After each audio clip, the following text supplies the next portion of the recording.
اب میں اختتام کے طور پر کچھ باتیں بچوں کی تربیت کے حوالے سے، particularly parenting in modern age, اس پر کچھ باتیں کروں گا۔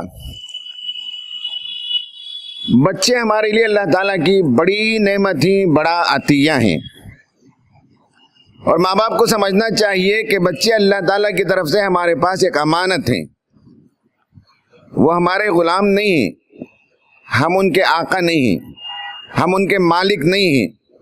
جیسے غلاموں اور لونڈیوں کے ساتھ آقا اور مالک ٹریٹ کرتے ہیں، وہ رویہ ہمارا نہیں ہوگا۔ وہ ہمارے پاس اللہ تعالیٰ کی ایک امانت ہے، اور وہ یونیک اینٹیٹی رکھتے ہیں، اللہ تعالیٰ نے امانت کے طور پر دیا ہے۔ ان کو صحیح طور پر پرورش کر کے انہیں اپنے پیروں پر کھڑا کر دینا، یہ ہماری ذمہ داری ہے۔ بعض مرتبہ ماں باپ یہ سمجھتے ہیں کہ چونکہ ہم انہیں کھلاتے پلاتے ہیں اور پہناتے اور اڑاتے ہیں، ان کی تعلیم کا بندوبست کرتے ہیں، تو ہم کوئی احسان کرتے ہیں اور ہم ان کے باس ہیں اور ہم ان کے ماسٹر ہیں۔ نہیں ہیں، یہ گویا کہ اللہ تعالیٰ کی طرف سے آپ کے لیے انعام ہے۔ قرآن نے کہا یَهْبُ لِمَن يَشَاءُ إِنَاثًا۔ اس سے یہ بھی معلوم ہوتا ہے کہ سب سے پہلے لڑکیوں کا ذکر کیا۔ کبھی کبھی سماج میں لڑکیوں کو سیکنڈ گریڈ مانا جاتا ہے اور لڑکوں کو فرسٹ گریڈ مانا جاتا ہے، لڑکوں کو پریفرنس دیا جاتا ہے لڑکیوں کے مقابلے میں۔ اللہ تعالیٰ نے اپنے انعام کا ذکر فرمایا تو اللہ تعالیٰ ہے جو اپنے بندوں کو جسے چاہتا ہے لڑکیاں ہی لڑکیاں دیتا ہے، پھر جسے چاہتا ہے لڑکے ہی لڑکے دیتا ہے، اور جسے چاہتا ہے لڑکے اور لڑکیاں ملا کر دیتا ہے، اور جسے چاہتا ہے اللہ تعالیٰ بانجھ بناتا ہے۔ انہ علیم قدیر، بے شک وہ علم رکھتا ہے کہ کسے کیا دیا جائے، اور وہ قدرت رکھتا ہے، لڑکی دینے پر قدرت رکھتا ہے، لڑکا دینے پر قدرت رکھتا ہے، دونوں کو ملا کر دینے پر قدرت رکھتا ہے۔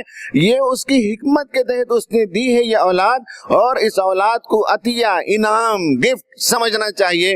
جو لوگ عطیہ، انعام، گفٹ نہیں سمجھتے، اس کے برعکس کچھ اور سمجھتے ہیں، وہ غلط فہمی کے اندر مبتلا ہیں، انہیں معلوم ہونا چاہیے۔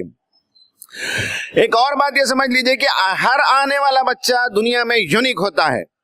صرف بچہ نہیں ہے، آپ جتنے لوگ یہاں بیٹھے ہوئے ہیں، جتنے مرد حضرات ہیں، جتنی خواتین یہاں بیٹھی ہوئی ہیں، جتنے بچے بیٹھے ہوئے ہیں، سب کو معلوم ہونا چاہیے کہ اللہ تعالیٰ اس دنیا میں ماس پروڈکشن کا کام نہیں کرتا۔ جس طرح سے کسی فیکٹری میں چیئرز ایک ہی کلر کے، ایک ہی طریقے کے، ایک ہی سائز کے پروڈیوس کر کے لائن بچھا دی جاتی ہے۔ ریڈ کلر کی کرسیاں ہیں تو 1 لاکھ جو ہے فیکٹری کے باہر پڑی ہوئی ہیں، گرین کلر کی کرسیاں ہیں تو 1 لاکھ بنا کر مالک نے ڈال دیا ہے۔ انڈسٹریل پروڈکشن کی طرح اللہ تعالیٰ انسانوں کو پیدا نہیں کرتا۔ یونیک پیس ہیں، آپ بھی ہیں، ہم بھی ہیں، ہمارے بچے بھی ہیں۔ آپ کے گھر میں جو بچہ پیدا ہوا ہے اگر لڑکا ہے تو سمجھ لیجئے کہ حضرت آدم سے لے کر آج تک آپ کا لڑکا جو پیدا ہوا ہے ویسا کوئی لڑکا کبھی پیدا نہیں ہوا، اور قیامت تک ایسا لڑکا کوئی پیدا نہیں ہوگا۔ He is a very unique piece ہے، اور اللہ تعالیٰ نے خاص پرپس کے لیے، خاص مقصد کے لیے اسے پیدا کیا ہے۔ یہ ماس پروڈکشن نہیں ہے کہ آپ سمجھیں کہ اس کرسی کی طرح یہ کرسی کیوں نہیں ہے، اس کار کی طرح یہ کار کیوں نہیں ہے۔ نہیں، یہ یونیک پروڈکشن جو اللہ تعالیٰ کرتا ہے، اور اسے اس کے یونیکنس کو پہچاننے میں مدد کرنا یہ آپ کا کام ہے۔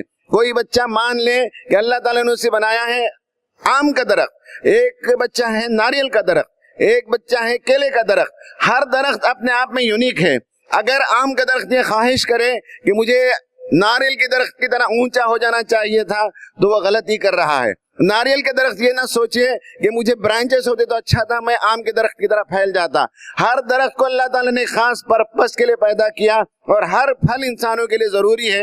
اسی طرح انسانوں میں آپ کے جو بچے دیے گئے ہیں وہ یونیک ہیں، ان کے یونیکنس کو پہچاننا، اسے پروموٹ کرنا، ان کے لیے کنڈیوسیو انوائرمنٹ پروڈیوس کرنا، گھر کے اندر بہترین ماحول دینا، یہ آپ کا کام ہے، یہ آپ کی ذمہ داری ہے۔ کبھی کبھی یہ سمجھا جاتا ہے کہ بچے پلین سلیٹ ہوتے ہیں، بچے وائٹ پیپر ہوتے ہیں اور جو چاہیں آپ لکھ دیں۔ نہیں، بچے اپنی یونیک پرسنالٹی لے کر آتے ہیں۔ آپ کا کام ہے اس یونیک پرسنالٹی کو فلرش ہونے اور پھل و پھول لانے میں آپ مدد کریں، ماحول فراہم کریں۔